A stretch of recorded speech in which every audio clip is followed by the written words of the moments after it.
आप सभी का एक बार पुनः साहित्य व्याख्या की इस क्लास में स्वागत है। काव्य सौंदर्य के तत्व के अंतर्गत इससे पहले हम लोग रस के बारे में पढ़ चुके हैं। आज काव्य सौंदर्य के जो तत्व हैं उसमें से एक छंद है जिसके बारे में हम लोग जानेंगे, समझेंगे।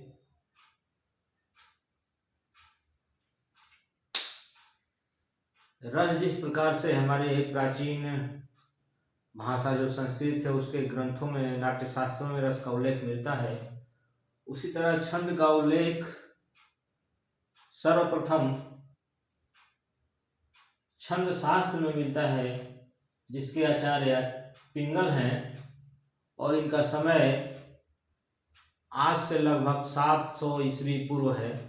तो हम कह सकते हैं कि छंद का सर्वप्रथम उल्लेख आज से 700 वर्ष पूर्व, ईसा पूर्व आचार्य पिंगल के छंद शास्त्र में मिलता है और संस्कृत साहित्य से ही छंद की परिभाषा हमें प्राप्त होती है। इसका सूत्रपात वहीं से होता है। तो छंद की परिभाषा के संबंध में अगर जानना है तो सबसे पहले हमें संस्कृत साहित्य की परिभाषाओं को जानना होगा। और संस्कृत साहित्य में छंद से संबंधित जो परिभाषाएं हैं उसमें से यास्क का एक नाम आता है, जिनके अनुसार छंद की परिभाषा है छंदासी छादनात्। दो शब्दों की परिभाषा छंदासी छादनात्, अर्थात जो भावों को आच्छादित करे वही छंद है।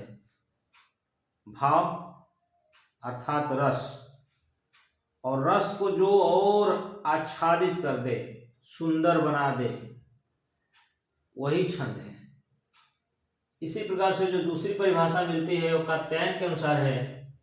कात्यायन जी कहते हैं कि यद अक्षर परिमाणम तच्छंद, अर्थात जिसमें अक्षरों का परिमाण और संख्या नियत हो उस रचना को छंद कहते हैं। तो मैं समझता हूं यास्क से कात्यायन की जो परिभाषा है थोड़ा ज्यादा स्पष्ट है, और इस परिभाषा के आधार पर यदि हम छंद को परिभाषित करना चाहें, उसके अर्थ को बताना चाहें, तो हम कह सकते हैं कि वर्णों तथा मात्राओं की निश्चित संख्या के साथ साथ यति, गति, लय एवं चरण की निश्चित व्यवस्था से युक्त जो काव्य रचना होती है उसे हम छंद कहते हैं। अब इस परिभाषा के आधार पर यदि काव्य छंद के तत्व के बारे में हम विचार करें तो छंद के तत्व के अंतर्गत जो चीजें प्राप्त होती हैं उसमें यति, गति, लय, चरण, वर्ण एवं मात्राएं, ये छंद के तत्व हो जाते हैं, जिसका कि विस्तार से हम लोग यदि चर्चा करें इन तत्वों के बारे में तो यति का तात्पर्य होता है विश्राम, रुकना। हम किसी पंक्ति को, किसी लाइन को, किसी कविता को जब पढ़ते हैं तो उसको पढ़ते समय कहीं ना कहीं हम विश्राम लेते हैं, रुकते हैं। तो जहां हम अल्प या दीर्घ समय के लिए रुकते हैं उस स्थान को यति कहा जाता है। और कविताओं को जब हम पढ़ते हैं तो उसमें कहीं कामाय लगा होता है, कहीं खड़ी पाई होती है, तो जो कामा या खड़ी पाई होता है वही यति होता है। उसके बाद दूसरा जो तत्व है गति। गति माने प्रवाह, यानी कविता को जब हम पढ़ें तो उसमें एक प्रवाह हो, उसको एक सुर में पढ़ना चाहें तो पढ़ सकें, उसमें कहीं लड़खड़ाहट रुकावट न पैदा हो, ऐसा कोई तत्व न हो जो रुकावट पैदा डाले। तो अगर कविता में गति है, प्रवाह है, तो हम कह सकते हैं कि इस कविता में कोई ना कोई छंद है। यति और गति के बाद लय। लय अर्थात जो से हम एक किसी राग के माध्यम से प्रस्तुत कर सके, गा सकें, वो लय होता है। और कविता में ये तत्व भी होता है, और ये तत्व तभी आता है कविता में जब उसमें किसी न किसी छंदों का प्रयोग किया जाए। यदि छंदों का प्रयोग नहीं किया जाएगा तो कविता में लय आना या कविता को लय के साथ पढ़ना कठिन हो जाता है। तो इसलिए जो लय आती है कविता में वह भी छंद के कारण ही आती है, या यूं कहिए कि लय छंद का एक तत्व है। इसके बाद होता है चरण। चरण का मतलब होता है हम जब कविता का प्रारंभ करते हैं और उसका जो प्रथम विश्राम होता है, यानी जहां अल्प समय के लिए रुकते हैं, यानी एक लय या एक गति में जितनी लाइनें, जितने वाक्य हम पढ़ते हैं उस वाक्य को ही चरण कहते हैं। एक गति में इसको हम चरण को पद या लाइन भी बोलते हैं। तो छंद में या छंद का निर्धारण चरणों के आधार पर होता है। यदि चरण की गणना न हो तो छंदों का निर्धारण नहीं हो सकता। इसलिए चरण भी छंद का एक तत्व है। और जो सबसे महत्वपूर्ण तत्व हैं छंद के, वो है वर्ण और मात्राएं। यदि भाषा विज्ञान की बात की जाए तो वर्ण के अंतर्गत स्वर और व्यंजन दोनों आ जाते हैं, लेकिन जब छंद में वर्ण शब्द आता है तो यहाँ वर्ण का मतलब है जहां पर व्यंजन और स्वर दोनों का गणना हो, दोनों की गिनती हो, वो वर्ण होता है। और मात्राएं में केवल स्वर की गिनती होती है, और इन दोनों की गिनती के आधार पर ही छंदों का निर्धारण होता है कि किस कविता में कौन सा छंद है। तो इस प्रकार से ये छंद के सभी तत्व हैं जिनसे कोई छंद बनता है। यदि ये सब ना हो तो छंद संभव नहीं है, या छंद का निर्धारण नहीं हो सकता, छंद की पहचान नहीं हो सकती। छंद के तत्व के बाद इन वर्णों, मात्राओं या चरणों में जो भिन्नता आती है, उस भिन्नता के आधार पर ही छंद के प्रकार का निर्धारण होता है। और छंद के जो प्रकार होते हैं तो ये मुख्यतः दो प्रकार के होते हैं। जो पहला छंद का प्रकार है वो मात्रिक छंद होता है, और दूसरा वर्णिक छंद होता है। सामान्य सी बात है। इसके बाद ये मात्रिक और वर्णिक छंद किसे कहते हैं? तो मात्रिक छंद का मतलब है जिन छंदों में केवल मात्राओं की गणना होती है। गणना मतलब गिनती। उन्हें मात्रिक छंद कहते हैं। और मात्रिक छंद जो है मुख्यतः तीन प्रकार के होते हैं। उन तीन प्रकारों में जो पहला है वह सम मात्रिक छंद है, दूसरा अर्ध सम मात्रिक छंद है, और तीसरा विषम मात्रिक छंद है। जैसा कि नाम से स्पष्ट है, सम का तात्पर्य है समान। तो जिस छंद के प्रत्येक चरण में चरणों की संख्या निर्धारित नहीं हो सकती, किसी में 4 होते हैं, किसी में 6 होते हैं, किसी में 2 चरण होते हैं, तो जितने भी चरण हो उन सभी चरणों में अगर मात्राओं की संख्या एक समान है, 10 है तो सभी में 10, 12 है तो सभी में 12, 5 है तो सभी में 5, यानी जितनी भी संख्या हो एक चरण में उतनी ही संख्या दूसरे चरण में, तीसरे चरण में, चौथे चरण में, यानी सभी चरणों में अगर मात्राओं की संख्या बराबर है तो ऐसे मात्रिक छंद को हम सममात्रिक छंद की श्रेणी में रखते हैं या सममात्रिक छंद कहते हैं। और इसका सबसे बड़ा उदाहरण, सबसे सुंदर उदाहरण है चौपाई छंद, क्योंकि चौपाई में 4 चरण होते हैं और प्रत्येक चरण में 16-16 मात्राएं होती हैं। तो यहाँ हम कह सकते हैं हर चरण में 16 मात्राएं यानी बराबर है, इसलिए चौपाई एक प्रकार से सममात्रिक छंद के अंतर्गत आता है। इसके बाद जो दूसरा प्रकार है छंद का, मात्रिक छंद का, वो अर्ध सममात्रिक छंद।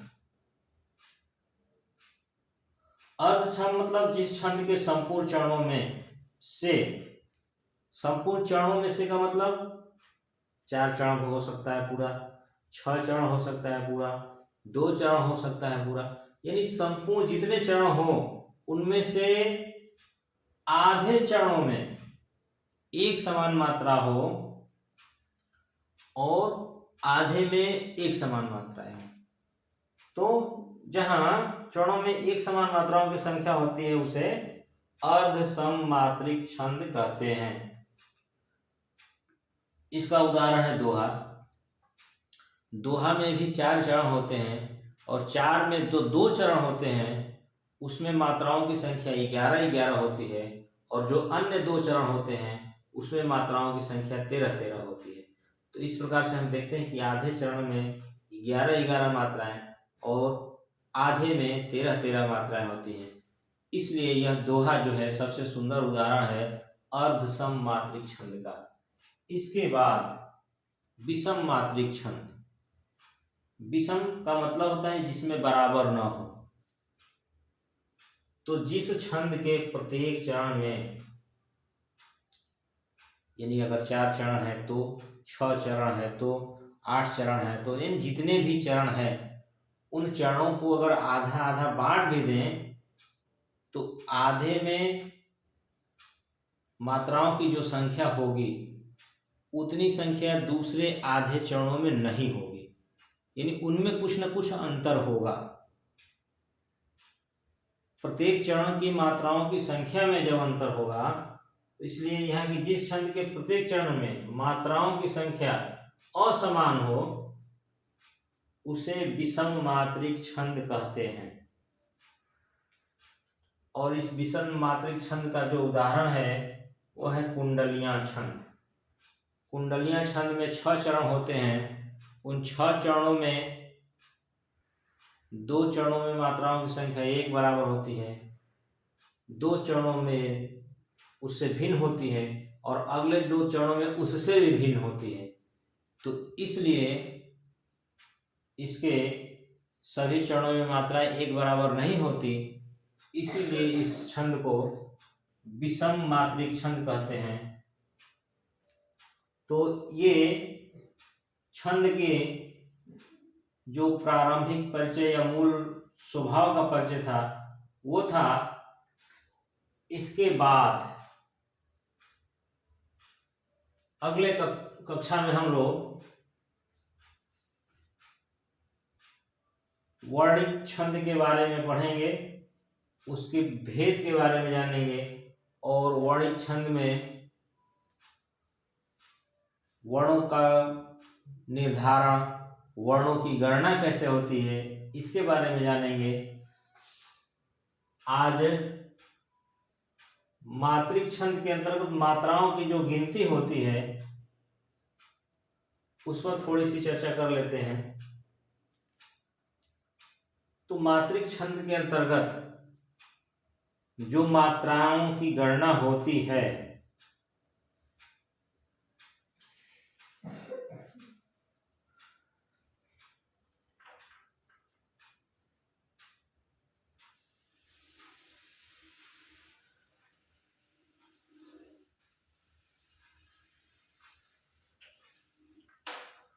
तो जैसा कि वर्णमाला से सभी लोग परिचित होंगे, वर्णमालाओं में जो स्वर होते हैं वो मुख्यतः 2 रूप में होते हैं, ह्रस्व और दीर्घ।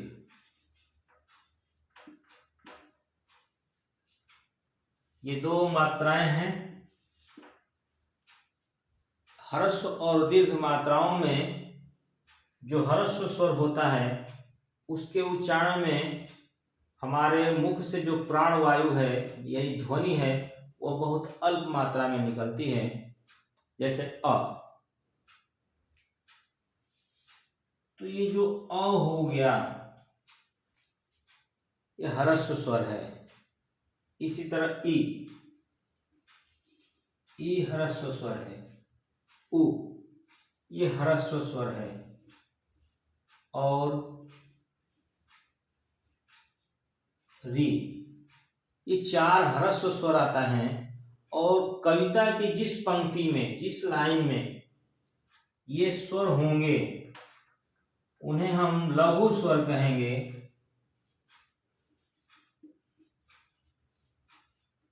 और लघु स्वर के